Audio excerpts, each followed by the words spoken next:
दोस्तों, आज हम एक्सप्लेन करने वाले हैं 2025 में रिलीज हुई फिल्म प्रेडेटर बैडलैंड। ये फिल्म एक्शन, थ्रिल और सस्पेंस से पूरी तरह भरी हुई है। कहानी एक ऐसे एलियन की है जिसे खुद को पावरफुल साबित करने के लिए कई खतरनाक मुश्किलों से गुजरना पड़ता है, लेकिन इसी सफर में उसका सबसे बड़ा दुश्मन कोई और नहीं बल्कि उसका अपना पिता बन जाता है।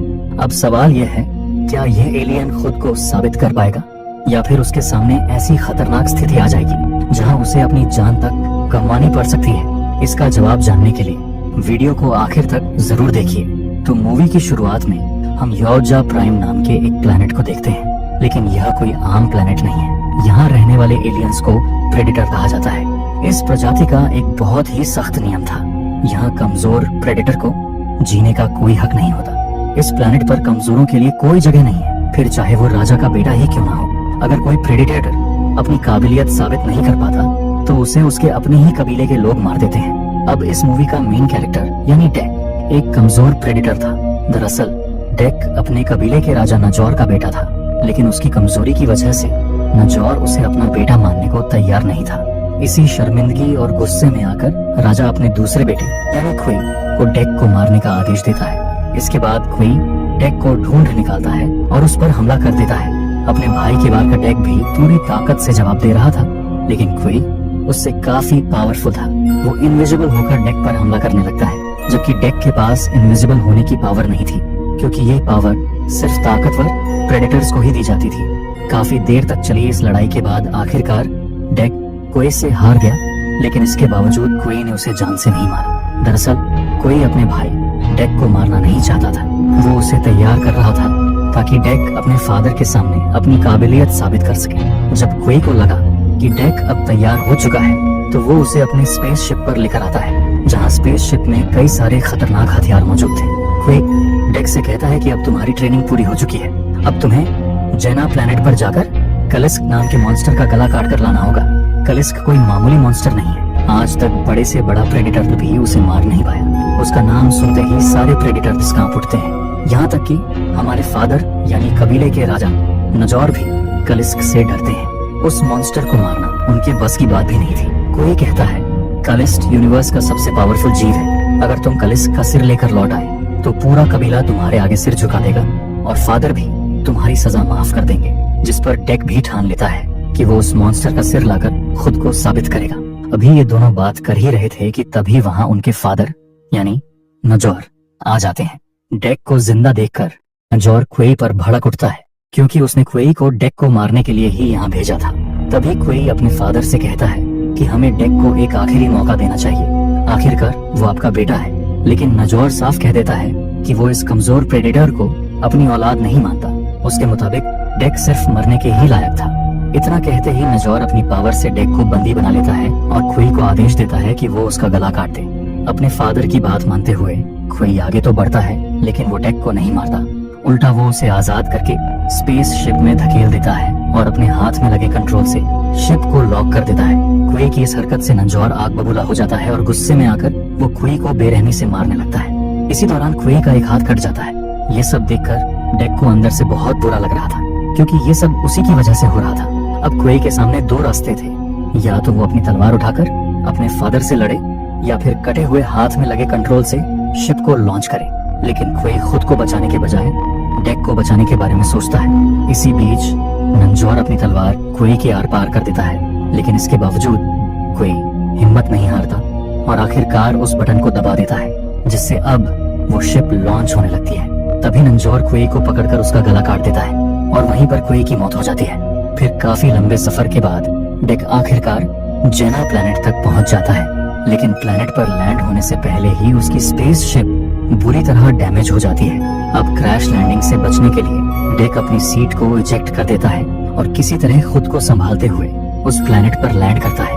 अब कलिस्ट का शिकार करने के लिए डेक अपने हथियारों को तैयार कर रहा था कि तभी पीछे से एक मांसाहारी पेड़ अपनी बेलों से उसके हथियार गायब कर देता है और उसे जकड़कर मारने की कोशिश करता है। खुशकिस्मती से डेक के पास उसकी तलवार थी, जिसकी मदद से वो उन बेलों को काटने लगता है, लेकिन बेलों की संख्या बहुत ज्यादा थी और एक साथ सबसे लड़ पाना उसके लिए नामुमकिन हो गया। आखिरकार डेक उन बेलों को काटते हुए वहां से भाग निकलता है और उनकी पकड़ से बाहर चला जाता है। इस लड़ाई के दौरान डेक को भी काफी चोट लग चुकी थी, इसलिए वो नदी के किनारे जाकर अपने जख्म भरने लगता है। इसी दौरान उसकी नजर कुछ कीड़ों पर पड़ती है। जैसे ही वो उन्हें पकड़ता है वे ब्लास्ट हो जाते हैं। यह देखकर डेक समझ जाता है कि यह कोई मामूली प्लेनेट नहीं है। यहाँ पर मौजूद छोटे से छोटा जीव भी बेहद खतरनाक था। फिर उन सबको इग्नोर करते हुए डेक आगे बढ़ता है, जहाँ रास्ते में उसे कुछ अजीब कांटों वाले पौधे दिखाई देते हैं जो हल्की सी हलचल पर ही फूलने लगते थे। डेक उनसे बचते हुए आगे बढ़ ही रहा था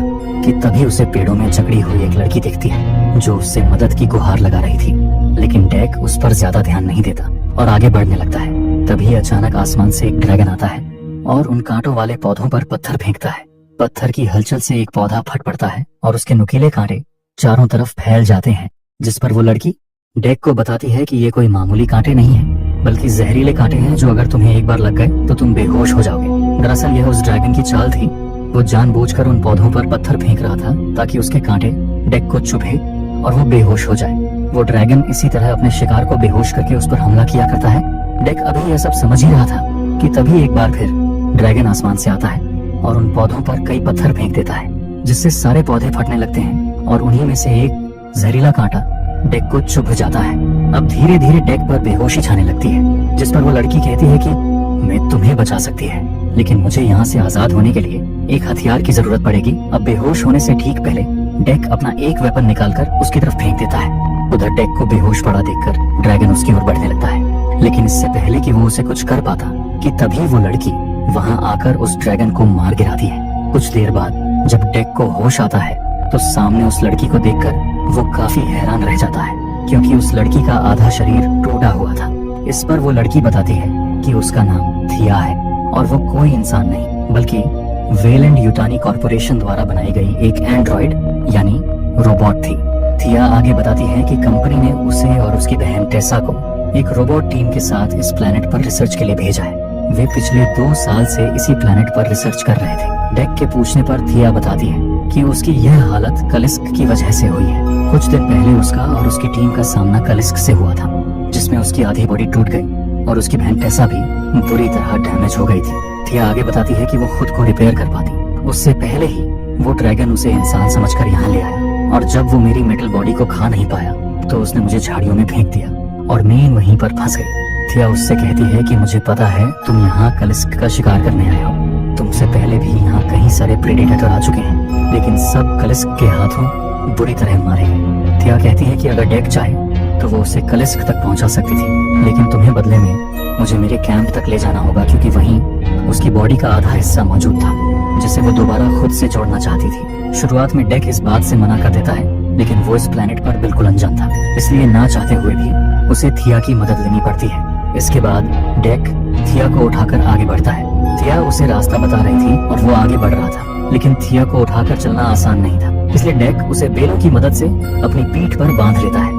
आगे बढ़ते हुए थिया उसे इस प्लेनेट और कलिस्क से जुड़ी कई बातें बता रही है। इसके बाद कहानी दूसरी तरफ मुड़ती है, जहाँ हम थिया की बहन यानी वेलैंड यूटानी कॉर्पोरेशन की बनाई हुई दूसरी एंड्रॉइड टेसा को देखते हैं। टेसा बुरी तरह डैमेज हो चुकी थी और अपने बेस पर लौटकर खुद को रिपेयर कर रही थी। यह बेस इसी प्लेनेट पर बनाया गया था। इसी दौरान कंपनी को पता चलता है कि टेसा अपने मिशन में फेल हो चुकी है, इसलिए कंपनी उसे वार्निंग देते हुए साफ कह देती है कि अगर वो इस बार भी अपने मिशन में नाकाम रही तो उसे डीएक्टिवेट कर दिया जाएगा। इसके बाद टेसा सिस्टम से थिया के बारे में पूछती है, जिस पर एआई सिस्टम उसे बताता है कि थिया इस वक्त एक प्रेडेटर के साथ है और वो उसे लेकर कहीं जा रहा था। टेसा को यह नहीं पता था कि थाया खुद उसकी मर्जी से उसके साथ गई थी, इसलिए उसे लगता है कि डेक उनके लिए एक बड़ा खतरा है। उधर दूसरी तरफ इन्हें आगे बढ़ते हुए शाम हो चुकी थी, इसलिए रात बिताने के लिए डेक और थिया वहीं एक जगह रुक जाते हैं। इसी दौरान थिया डेक को अपने बारे में बताने लगती है। वो कहती है कि वो और उसकी टीम 2 साल पहले इस प्लेनेट पर आए थे और तभी से यहाँ रिसर्च कर रहे थे। थिया ये भी बताती है कि कंपनी ने उसके और उसकी बहन के अंदर इमोशंस डाले हैं ताकि वे चीजों को बेहतर तरीके से समझ सके।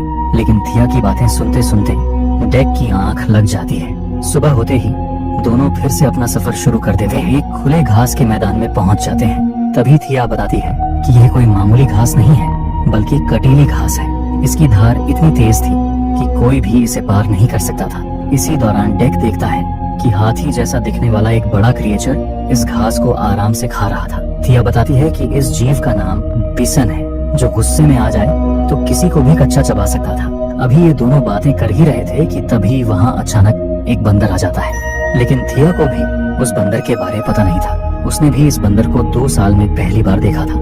बंदर की आवाज सुनते ही बिसन की नजर इन दोनों पर पड़ जाती है और वो तेजी से उनकी ओर बढ़ने लगता है। उसे आते देख डेक वहाँ से भागने लगता है, लेकिन बिसन उनका पीछा छोड़ने को तैयार नहीं था। आखिरकार गुस्से में आकर डेक उस पर अपनी तलवार चलाता है और एक ही बार में बिसन के 2 टुकड़े कर देता है। अभी ये लोग इस मुसीबत से पूरी तरह निकले भी नहीं थे कि तभी एक और खतरा उनके पीछे पड़ जाता है। मकड़ी जैसा दिखने वाला एक विशालकाय जीव अचानक उन दोनों को पकड़कर अपने मुंह में डाल लेता है और वो जैसे ही उन्हें खाने वाला था कि तभी वो बंदर उसके मुंह में कूद पड़ता है। जहाँ उस बंदर की खाल इतनी मजबूत थी कि उस जीव के दांत ही टूट जाते हैं। दांत टूटते ही वो जीव डेक और थिया को छोड़कर सीधे उस बंदर के पीछे लग जाता है। क्योंकि उस बंदर ने उनकी जान बचाई थी, इसलिए डेक भी उसकी मदद करने का फैसला करता है। वो एक पेड़ पर चढ़ते हुए उस जीव पर छलांग लगता है और अपनी तलवार उसके अंदर घोंपकर उसे भी मार डालता है, जिससे वो बंदर मरते मरते बच जाता है। इसके बाद कहानी टेसा की तरफ जाती है, जहाँ वो अपनी सिंथेटिक रोबोट टीम के साथ आगे बढ़ रही थी। रास्ते में उसे डेक की वही इजेक्टेड सीट मिल जाती है, जिसकी मदद से डेक इस प्लैनेट पर लैंड हुआ था। टेसा अभी उस सीट को देख ही रही थी कि तभी पीछे से वही मांसाहारी पेड़ उस पर हमला कर देता है। लेकिन टेसा और उसके साथी अपने हथियारों से उन पेड़ों को पूरी तरह खत्म कर देते हैं। यहीं से साफ हो जाता है कि टेसा का बिहेवियर काफी ज्यादा अग्रेसिव था। आगे बढ़ते हुए टेसा को डेक की क्रैश हुई स्पेसशिप भी मिल जाती है। जब वो उसके अंदर जाती है तो उसे प्रेडेटर्स के कई खतरनाक हथियार मिलते हैं। इन्हीं हथियारों में एक ऐसा बॉम्ब भी था जो फटते ही चीजों को बर्फ की तरह जमा देता था। इसके बाद हम रात का सीन देखते हैं, जहाँ डेक और थिया एक जगह रुककर बिसन का मांस पका रहे थे, जहाँ उनके साथ वो बंदर भी आया था। फिर डेक उस बंदर को खाने के लिए बाइसन का मांस देता है, लेकिन वो बंदर उल्टा उस पर ही थूक देता है। यह देखकर डेक को काफी गुस्सा आता है। तभी थिया उसे समझाती है कि शायद दोस्त बनाने का उसका यही तरीका हो। ये सुनकर डेक थोड़ा इमोशनल हो जाता है और कहता है कि मुझे किसी को भी अपना दोस्त नहीं बनाना। मेरा दोस्त तो मेरा भाई था, जिसे हमारे ही फादर ने बेरहमी से मार डाला। डेक आगे कहता है कि वो अपने भाई का बलिदान ज़ाया नहीं जाने देगा। वो खुद को साबित करेगा और अपने भाई की मौत का बदला जरूर लेगा। रात में सोते वक्त वो बंदर हुबहू डेक की नकल करने लगता है। ये देखकर थिया हंसने लगती है और उस बंदर का नाम बड रखती है। अब वो बंदर भी इनका अच्छा दोस्त बन चुका था। सुबह होने के बाद डेक उस बंदर को वहीं छोड़कर थिया के साथ आगे बढ़ने लगता है। काफी दूर चलने के बाद आखिरकार दोनों थिया के कैंप तक पहुंच जाते हैं। ये वही जगह थी जहां कलिस्क ने थिया पर हमला किया था। वहां खोजने पर उन्हें थिया के टूटे हुए पैर मिल जाते हैं। थिया उन्हें लेकर अपनी लैब में जाती है और पैरों को एक्टिवेट करके धीरे धीरे अपनी बॉडी से जोड़ने लगती है। इसके बाद थिया डेक को एक सच्चाई बताती है। वो कहती है कि मैंने तुमसे झूठ बोला था। वे लोग यहाँ रिसर्च करने नहीं बल्कि कलिस्क को पकड़ने आए थे। पिछले 2 सालों से वे कलिस्क को पकड़ने की कोशिश कर रहे थे, लेकिन वो हमारे काबू में नहीं आया। उनकी यह हालत भी कलिस्क को पकड़ने की कोशिश में ही हुई थी। थिया आगे कहती है कि डेक को अब यहाँ से चले जाना चाहिए, क्योंकि उसके यहाँ होने का सिग्नल अब टेसा तक पहुँच चुका था। अगर उसे तुम्हारे यहाँ होने का पता चल गया तो वो तुम्हें भी पकड़ लेगी। लेकिन डेक साफ कह देता है कि कलिस्क को मारे बिना वो यहाँ से नहीं जाएगा। एल, जिस पर थिया कहती है कि अगर उसे जिंदा रहना है तो कलिस्क को मारने का ख्याल अपने दिमाग से निकाल दो, क्योंकि कलिस्क को मारना नामुमकिन था। उसके मुताबिक डेक कलिस्क को कभी नहीं मार सकता। ये सुनते ही डेक को जबरदस्त गुस्सा आ जाता है। वो थिया से कहता है कि तुमने मेरा फायदा उठाया है, तुम मुझे धोखा देकर मेरे शिकार को चुराना चाहती थी। डेक साफ कह देता है कि चाहे कुछ भी हो जाए वो कलिस्क को मारकर ही रहेगा। इतना कहकर डेक लैब से बाहर निकल जाता है। अब कलिस्क को वहाँ बुलाने के लिए डेक वहाँ मौजूद गैसोलीन में धमाका कर देता है। धमाके की तेज आवाज सुनते ही कलिस्क सच में वहाँ आ पहुँचता है और दहाड़ते हुए डेक पर हमला कर देता है। डेक भी पीछे नहीं हटता और पूरी ताकत से उससे भिड़ जाता है। एक मौके पर वो अपनी तलवार से कलिस्क की पूंछ काट देता है, लेकिन डेक तब हैरान हो जाता है जब उसकी कटी हुई पूंछ खुद ब खुद फिर से जुड़ जाती है और काकेस्ट दोबारा उस पर हमला कर देता है। अब उन दोनों की लड़ाई में थिया अपने पैर जोड़ ही नहीं पाती, जिसके बाद डेक चालाकी से कलिस्क की पूंछ एक चैम्बर में फंसा देता है और उसी मौके का फायदा उठाकर सीधे उसका गला काट देता है। डेक को लगता है कि कलिस्क अब मारा गया, लेकिन अगले ही पल उसका कटा हुआ सिर वापस जुड़ जाता है। ये देखकर डेक के होश उड़ जाते हैं। कलिस्क डेक को दबोचकर खाने ही वाला था कि तभी वो अचानक रुक जाता है। वो डेक के शरीर से आने वाली एक अजीब सी गंध को सूंघता है और उसे मारता नहीं। कलिस्क ने ऐसा क्यों किया, इस बारे में हमें आगे पता चलेगा। तभी वहाँ टेसा आ जाती है। वो डेक की स्पेसशिप से मिला वही खास बॉम्ब उनकी तरफ फेंक देती है। बॉम्ब फटते ही कलिस्क और डेक दोनों बर्फ की तरह जम जाते हैं। इसके बाद टेसा दोनों को अपने बेस पर ले जाने लगती है। अब कलिस्क को तो इन्होंने कैद कर लिया था, लेकिन डेक को भी मशीनों से बांध दिया जाता है। दरअसल टेसा डेक पर भी एक्सपेरिमेंट करना चाहती थी। इसके बाद टेसा थिया के पास जाती है। लड़ाई के दौरान थिया शटडाउन हो चुकी थी, इसलिए टेसा उसका डेटा लेकर उसे दोबारा एक्टिवेट करती है। होश में आते ही टेसा उसे बताती है कि उन्होंने कलिस्क को पकड़ लिया है। दरअसल उनकी कंपनी कलिस्क पर रिसर्च करके यह जानना चाहती थी कि वो खुद को हील कैसे करता है।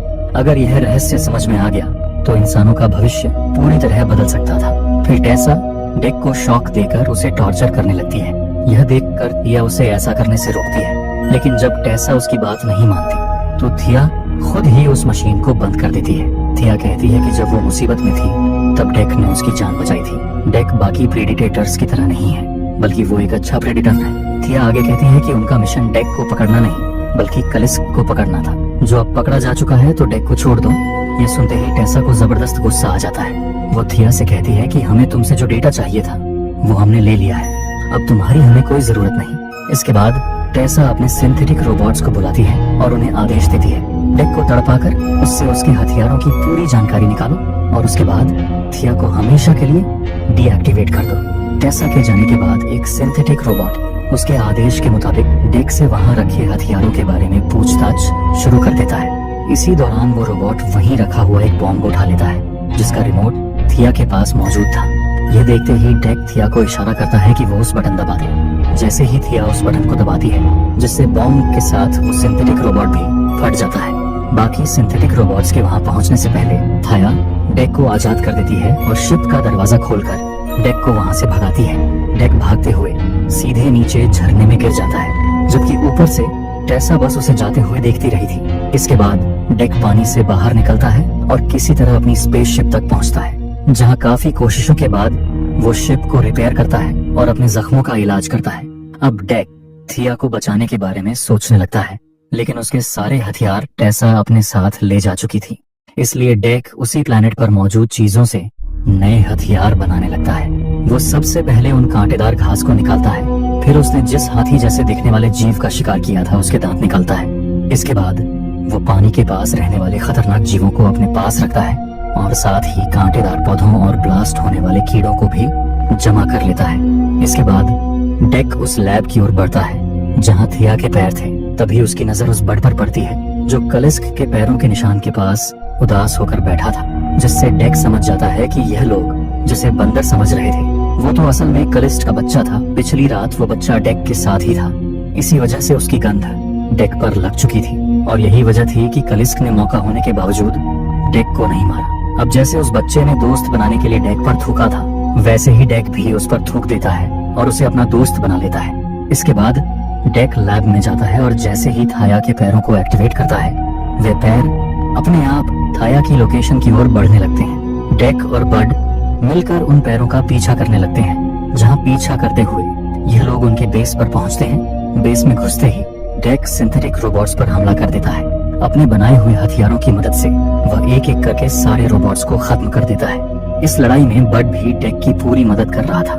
यही हमें पता चलता है कि बड भी अपनी माँ की तरह बेहद ताकतवर था।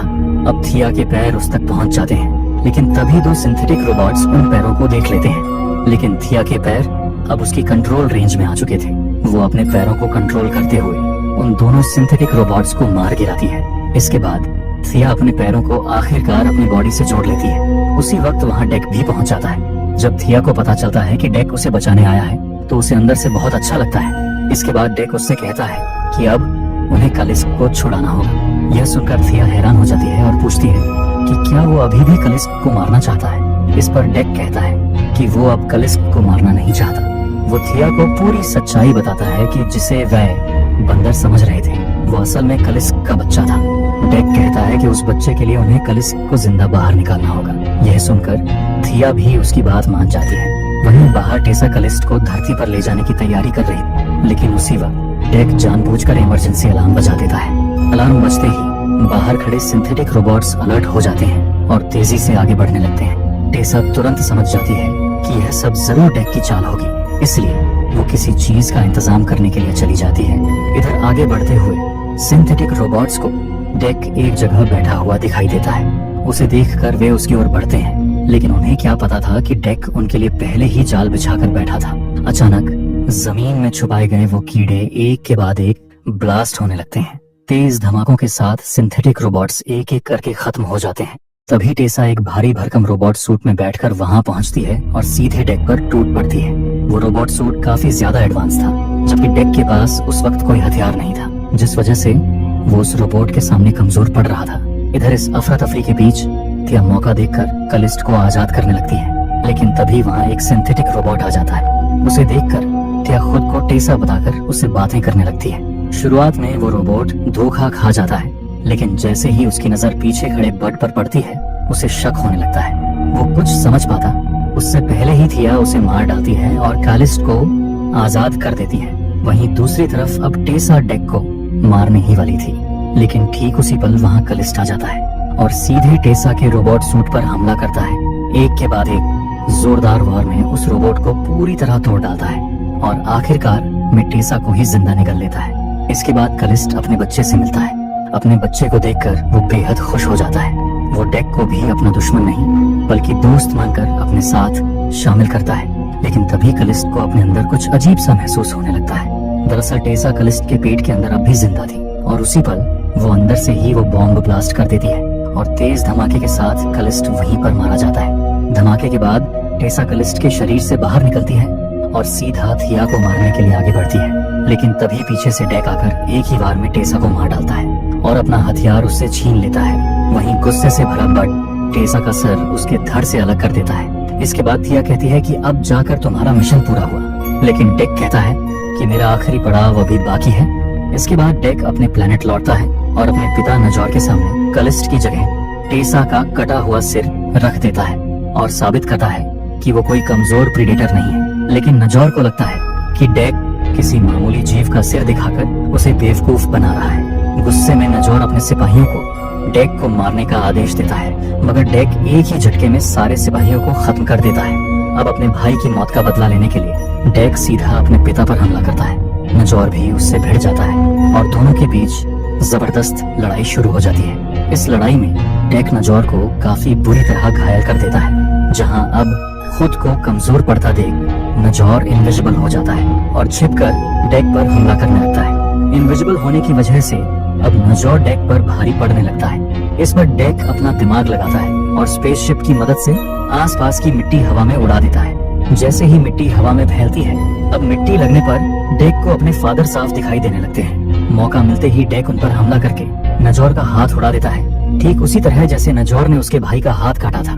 इसके बाद डेक नजौर को वैसे ही बंदी बनाता है जैसे उसे बनाया गया था। मौत सामने देखकर नजौर उससे माफी मांगते हुए डेक को फिर से अपने कबीले में शामिल होने का प्रस्ताव देता है, लेकिन डेक कहता है मुझे अब आपके कबीले की कोई जरूरत नहीं, मेरे पास अब अपना खुद का कबीला है। इतना सुनते ही पीछे से बड आता है और नजौर का सिर खा जाता है। यहाँ हम देखते हैं कि बड अब काफी बड़ा और ताकतवर हो चुका था। तभी वहाँ थिया भी आ जाती है। इसके बाद डेक नजौर के कटे हुए हाथ से उनकी इनविजिबिलिटी की पावर अपने पास रख लेता है। मतलब अब डेक भी जब चाहे इनविजिबल हो सकता था, लेकिन तभी वहाँ पर एक स्पेसशिप आने लगता है। उसे देखते ही डेक थोड़ा घबरा जाता है। थिया के पूछने पर डेक कहता है कि यह तो मेरी माँ का स्पेसशिप है। अब सवाल यह उठता है कि डेक की माँ यहाँ क्यों आई है और क्या डेक पर एक नई मुसीबत आने वाली है। इन सभी सवालों के जवाब हमें इसके नेक्स्ट पार्ट में मिलने वाले हैं। अब इसका नेक्स्ट पार्ट कब आएगा ये तो अभी क्लियर नहीं, लेकिन अगर आप चाहते हो कि नेक्स्ट पार्ट आते ही मैं उसे चैनल पर एक्सप्लेन करूं तो कमेंट में जरूर बताना। और अगर वीडियो पसंद आया हो तो लाइक करके वीडियो की हाइप क्रिएट कर देना और चैनल को सब्सक्राइब करना बिल्कुल भी मत भूलना। हम मिलेंगे किसी और वीडियो के साथ, तब तक के लिए थैंक्स फॉर वॉचिंग।